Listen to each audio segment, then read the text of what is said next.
tonight's game? We're going to win. There's not much. I don't know. It's just another game. Well, I think we're going to win. Okay, you think it'll be close?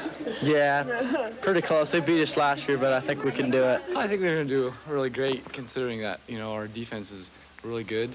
And we got Estrada and Dotson may be out, but still I think they can recuperate. You think it's going to be a close game? Nope. Not at all. Okay, last year they didn't pull it off.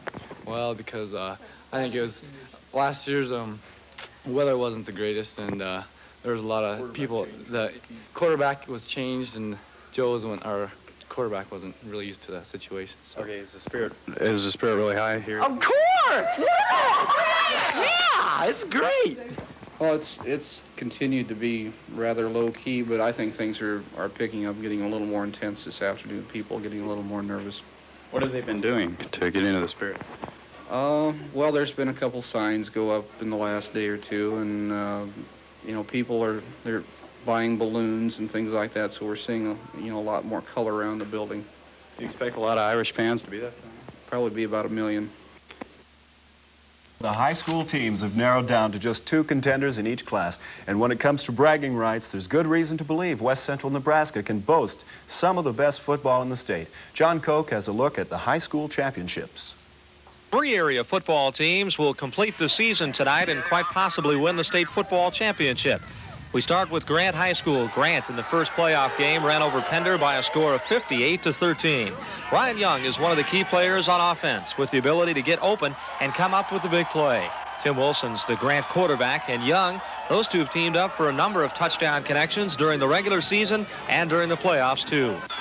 Grant, after the Pender win, would defeat Kearney Catholic easily 26-6 and faced unbeaten Harvard last Saturday night. Going to the passing game after the ground game sputtered, the Plainsmen broke open a close football game and went on to win 26-6 to move into tonight's final game. Grant is on the road and faces O'Neill St. Mary's, a team that has not had a close playoff game and has not been beaten during the entire season. They are the #1 seed in the playoffs, while Grant is the #2 seed in the playoffs. And Grant was ranked #1 throughout the year in C2 play. The 2 top seeds have survived, and the Plainsmen from Grant will try to stop O'Neill St. Mary's and win their 5th state championship. Oh, yeah, everybody's on a high, I think. That's the feeling from Coach Pat Novacek of the Gothenburg team, and the fans, too. The Swedes are led by Bump Novacek at running back, who can run with strength and power.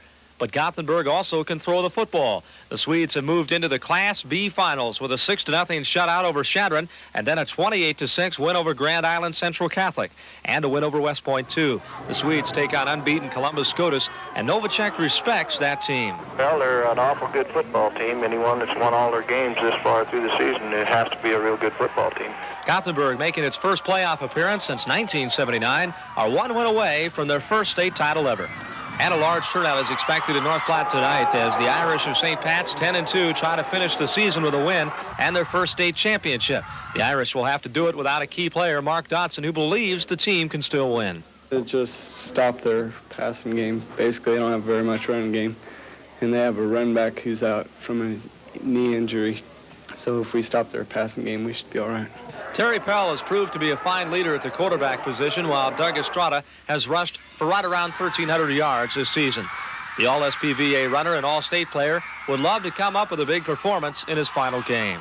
St. Pat's has defeated David City, Wisner Pilger, and last week knocked off Geneva to make it into the finals. Mark Skillstad, in his first year, has guided the club to the final game. Everybody's excited, and it's a really great experience for everybody here. I think it's going to be fun. The gates open at 6 p.m. Kickoff is at 7:30. St. Pat's and Norfolk Catholic, and the title is on the line. For News Center 2, I'm John Koch.